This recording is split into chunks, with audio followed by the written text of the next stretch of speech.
اس میں اللہ تعالیٰ نے جو ایک اہم آیت ہے وہ ہے یا ایھا الذین آمنوا استعینوا بالصبر والصلاۃ، اے ایمان والو صبر اور نماز سے مدد طلب کرو۔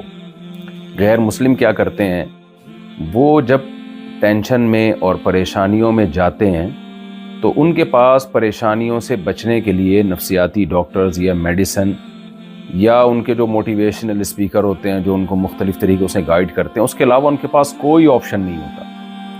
اللہ نے ہمیں بتا دیا کہ بھئی تمہارے پاس تو صبر اور نماز ہے، کیسے تم صبر کرو یہ سوچ کے کہ اس کا مجھے آخرت میں بدلہ ملے گا۔ یعقوب علیہ السلام پر کتنی پریشانیاں آئی ہیں اور ہمارے نبی صلی اللہ علیہ وسلم پر کتنی پریشانیاں آئیں۔ تو نبی صلی اللہ علیہ وسلم نے فرمایا کہ ایک حدیث کا مفہوم ہے کہ قیامت کے دن جب انسان اپنے اعمال کو دیکھے گا تو بہت نیکیاں ہوں گی، وہ کہے گا میں نے تو یہ کیا ہی نہیں ہے، میرا جو نیکیوں کا ترازو ہے وہ اتنا وزنی کیسے ہو گیا؟ تو اللہ کہیں گے تجھے فلاں موقع پر مصیبت پہنچی تھی، تو نے صبر کیا، پھر مصیبت پہنچی، تو نے صبر کیا، تو یہ وہ نیکیاں ہیں۔ تو کہے گا کہ کاش میری زندگی ٹینشنوں میں ہی گزری ہوتی۔ نبی صلی اللہ علیہ وسلم نے فرمایا کہ ایک کانٹا بھی اگر کسی کو لگتا ہے نا، اس کے بدلے میں بھی اس کا گناہ معاف ہوتا ہے۔ تو غیر مسلم کیوں مایوس ہو جاتے ہیں؟ اس لیے کہ ان کو پتہ ہے کہ اس ٹینشن میں اس کا کوئی آلٹرنیٹ تو ہمیں ملے گا نہیں، تو یہ ٹینشن ہی ٹینشن ہے۔ تو اسی زندگی کو اصل سمجھتے ہیں وہ، جب یہاں پریشانیوں میں آتے ہیں تو پھر خودکشیوں کی طرف جاتے ہیں۔ مسلمان کو پتہ ہے بھائی جو مصیبت بھی آ رہی ہے وہ خود بخود نہیں ہے، وہ اللہ کی طرف سے ہے، تو اللہ تعالیٰ اس کا مجھے نعم البدل عطا کریں گے۔ اور دوسری چیز اللہ نے بتائی نماز، آپ عبادت میں دل لگائیں، اللہ سے راز و نیاز کریں، اللہ سے باتیں کرنا سیکھیں، اپنے غموں میں پریشانیوں میں دعائیں کریں، اس سے انسان کو بہت زیادہ تسلی ملتی ہے۔ ہم اپنے بڑوں سے کئی دفعہ ہم نے یہ بات سنی ہے کہ بھئی ہمیں جب کوئی غم ہوتا ہے نا تو ہم اللہ کے سامنے رکھ دیتے ہیں، تو کم از کم یہ تسلی ہو جاتی ہے کہ ہم نے اپنی فائل جو ہے اللہ کے دفتر میں جمع کرا دی ہے۔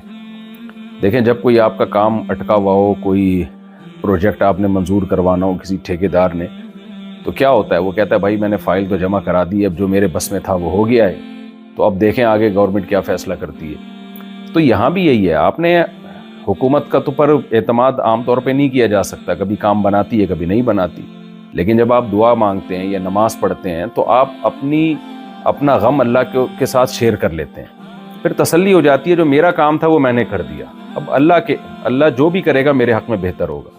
تو یہ آپشن بھی اللہ تعالیٰ نے صرف مسلمانوں کو دی ہے۔ تبھی نبی صلی اللہ علیہ وسلم نے فرمایا عجبا لامر المؤمن ان امرہ کلہ لہ خیر ان اصابتہ سراء شکر فکان خیر اللہ وان اصابتہ ضراء صبر فکان خیر اللہ۔ فرمایا مومن کا معاملہ بڑا عجیب ہے، جب اسے کوئی غم پہنچتا ہے صبر کرتا ہے تو بھی اللہ اس کو نواز دیتے ہیں، کامیاب کر دیتے ہیں، خوشی پہنچتی ہے تو اللہ کا شکر ادا کرتا ہے، اتراتا نہیں ہے، اس پہ بھی اللہ اس کو اور زیادہ نوازتے ہیں۔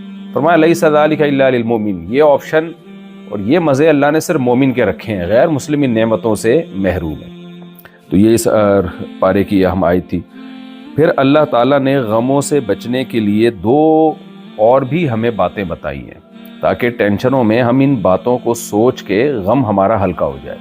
ایک بات تو کیا بتائی، فرمایا وَلَنَبْلُوَنَّكُمْ بِشَيْءٍ مِّنَ الْخَوْفِ وَالْجُوعِ وَنَقْصٍ مِّنَ الْأَمْوَالِ وَالْأَنفُسِ وَالثَّمَرَاتِ، کہ ہم تمہیں آزمائیں گے کچھ خوف دے کے، بھوک دے کے، کبھی مال کا نقصان، کبھی جانوں کا نقصان، کبھی تمہارے پھلوں کا نقصان، تو مختلف طریقوں سے نقصان ہوں گے۔ ایسا نہیں ہے کہ دنیا کو یہ سمجھے کہ میرے لیے جنت بن گئی، اب ساری خواہشات میری پوری ہوں گی، ایسا کوئی بھی دنیا میں نہیں ہے۔ ہمیں بعض دفعہ لوگ خوش نظر آتے ہیں کہ ان کی تو ساری حاجتیں پوری ہو رہی ہیں، ایسا ہے نہیں۔ تو اللہ کہتے ہیں ہر ایک کو میں آزماؤں گا، ہاں جو صبر کریں گے اس میں اے نبی آپ ان کو خوشخبری سنا دیں۔ تو اللہ سے دعا یہی مانگنی چاہیے کہ اللہ ہمیں عافیت کی زندگی دے، غموں سے پریشانیوں سے بچا کے رکھے، لیکن اللہ نہ کرے کوئی پریشانی آ جائے تو پھر صبر مانگنا چاہیے۔ اور دوسرا اللہ نے نسخہ بتایا کہ صبر کا طریقہ کیا ہے، الذین اذا اصابتهم مصیبہ قالوا انا للہ وانا الیہ راجعون، کہ ایمان والوں کو جب کوئی مصیبت پہنچتی ہے تو وہ کہتے ہیں ہم اللہ کے غلام ہیں۔ انا للہ کا مطلب ہم اللہ کے غلام ہیں۔ ظاہر ہے ہماری مرضی نہیں چلے گی، غلام پر آقا کی مرضی چلتی ہے، تو جو ہم چاہیں گے وہ نہیں ہوگا وہ جو اللہ چاہے گا۔ اگر ہماری چاہت پہ اللہ نے رکھ دیا ہوتا تو ہم میں سے ہر شخص کروڑ پتی ہوتا اور ہر شخص کی ہر خواہش پوری ہوتی۔ تو اس لیے اللہ نے کہہ دیا کہ بھائی وہ کہہ دیتے ہیں کہ ہم تو اللہ کے غلام ہیں بھائی، اور انا الیہ راجعون، ہم نے لوٹ کر بھی اللہ ہی کی طرف جانا ہے، تو وہ اس کا ہمیں بدلہ بھی دے دے گا۔ تو جب اللہ کے غلام ہیں تو اللہ کی چلے گی، اور وہ اللہ ظالم آقا نہیں ہے، ظالم بادشاہ نہیں ہے، بلکہ جو ٹینشن دے رہا ہے اس کا متبادل ہمیں دے گا، اس کے بدلے میں ہمیں خوشی دے گا۔ تو یہ اللہ نے اس میں صبر کا ایک بہترین نسخہ بیان کیا۔ اور اسی پارے میں توحید کو بہت اہتمام سے بیان کیا گیا، وَمِنَ النَّاسِ مَن يَتَّخِذُ مِن دُونِ اللَّهِ أَندَادًا يُحِبُّونَهُمْ كَحُبِّ اللَّهِ۔ دنیا میں دو طرح کے لوگ ہیں، ایک اللہ کے وجود کو ماننے والے اور ایک ایتھیسٹ ہوتے ہیں جو اللہ کو نہیں مانتے، کہتے ہیں کوئی خدا نہیں ہے۔ میجورٹی اللہ کو مانتی ہے، خدا کو مانتی ہے مختلف ناموں سے۔ تو اللہ کہتے ہیں بہت سے لوگ ایسے ہیں جو اللہ کو تو مانتے ہیں لیکن اللہ کے ساتھ دوسروں کو شریک کر دیتے ہیں، پھر ان سے ایسے محبت کرتے ہیں جو اللہ سے کرنی چاہیے۔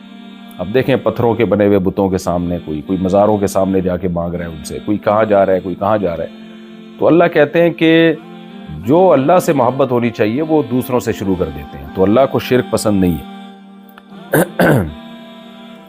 پھر اللہ تعالیٰ نے اسی رکوع میں ہمیں ایک اور حکم بھی دیا، یا ایھا الناس کلوا مما فی الارض حلالا طیبا، اے ایمان والو جو پاکیزہ چیزیں ہیں زمین میں وہ کھاؤ۔ یہاں کھاؤ کا مطلب یہ نہیں کہ جو بھی چیز ملے کھا لیا کرو، بلکہ اس کے کھانے کو حلال سمجھو، عقیدتاً کھاؤ، یعنی عقیدہ میں اس کو حلال سمجھو۔ یہ بھی ایک کانسیپٹ ہے اسلام نے دیا ہے کہ حلال و حرام کرنا یہ اللہ کا کام ہے۔ تو جب تک اللہ کسی چیز کو حلال نہ کرے ہم حرام نہیں کر سکتے، اور جب تک حرام نہ کرے ہم حلال نہیں کر سکتے۔ آج لوگوں نے دینداری کا معیار یہ بنا لیا ہے کہ بالکل ننگ دھڑنگ سا ہو، پھٹے پرانے کپڑے ہوں اور کھانے کو کچھ نہ ہو اس کے پاس، یہ بہت نیک بزرگ ہیں، یہ جی بہت پہنچے ہوئے بزرگ ہیں۔ اور کسی بزرگ کو کباب پراٹھے کھاتے ہوئے دیکھ لیا، لینڈ کروزر میں گھومتے ہوئے دیکھ لیا، تو آج لوگ باتیں کرتے ہیں یہ کوئی مولوی ہیں، یہ کوئی نیک ہیں، یہ تو عیاشی کر رہے ہیں۔ تو اللہ میاں نے بتا دیا کہ جو پاکیزہ چیزیں ہیں نا، کھانا تو ایک علامت کے طور پر، اس لیے تمام مفسرین اس آیت کا جو مفہوم بیان کرتے ہیں وہ یہ، اس آیت کا مفہوم یہ ہے کہ جس چیز کے استعمال کو اللہ نے حلال کر دیا تو اس کو حلال ہی سمجھو۔ تو اپنی طرف سے آپ دین کا ایک معیار نہ بنائیں کہ یہ لائف اسٹائل ہوگا تو دیندار ہوگا، یہ والا اسٹائل دینداری والا نہیں ہے، نہ۔ تو ہمیں پیغمبروں میں مالدار پیغمبر بھی ملتے ہیں، غریب پیغمبر بھی ملتے ہیں، صحابہ میں مالدار بھی ملتے ہیں، غریب بھی ملتے ہیں۔ تو حدیث میں آتا ہے اللہ تعالیٰ نہ تمہاری دولت کی طرف دیکھتے ہیں نہ تمہاری شکل کی طرف دیکھتے ہیں، اللہ تمہارے اعمال اور تمہارے دل کی طرف دیکھتے ہیں۔ تو اگر دولت میں کسی نے اللہ کو راضی کیا ہوا ہے تو اللہ اس سے راضی ہے، غربت میں کسی نے صبر کر کے اللہ کو راضی کیا ہوا تو اللہ اس سے راضی ہے۔ تو یہ دولت بڑی گاڑیوں میں گھومنا اور جو ہے اچھی غذائیں کھانا، مرغوب غذائیں کھانا، اس کا دین سے تعلق نہیں ہے۔ تو یہ حلال کو حلال ہی سمجھا جائے گا، اس کو ہاں جو ناجائز ہے اس سے اجتناب کرے۔ کوئی عالم اگر ناجائز کام کر رہا ہے تو پھر اس پہ اعتراض بنتا ہے کہ یہ تو حرام ہے، ناجائز ہے، اللہ نے اس کی پابندی لگائی ہے۔ تو یہ مشرکین کے اندر بھی ایک عیب تھا کہ خام خامے چیزوں کو اپنے اوپر حرام کیا ہوا تھا، اپنے جو ہے نا جعلی معبودوں کو خوش کرنے کے لیے۔ تو خام خامے آپ اپنے اوپر کوئی بھی چیز حرام نہیں کر سکتے۔ صحیح بخاری مسلم کی حدیث ہے، صحابی آئے حضرت عائشہ کے پاس اور پوچھا کہ نبی صلی اللہ علیہ وسلم کی عبادت کیسی ہے، تو انہوں نے بتایا ایسی ہے، تو انہوں نے کہا ہم اس سے بھی زیادہ کریں گے۔ اور ایک صحابی نے کہا میں ساری زندگی گوشت نہیں کھاؤں گا کیونکہ گوشت ایک لذیذ چیز ہے۔ ایک نے کہا میں کبھی بھی رات کو سوؤں گا نہیں، میں نمازیں ہی پڑھتے رہوں گا۔ اس طرح سے جب نبی صلی اللہ علیہ وسلم کو پتہ چلا تو آپ شدید ناراض ہوئے، فرمایا من رغب عن سنتی فلیس منی، جو میرے طریقے سے ہٹے گا وہ مجھ سے نہیں ہے۔ تو اس لیے یہ بھی ایک اس قرآن کا اور اسلام کا ایک اہم حکم ہے کہ اللہ کے حرام کو جیسے حرام سمجھنا فرض ہے، ایسے ہی حلال کو حلال سمجھنا بھی فرض ہے۔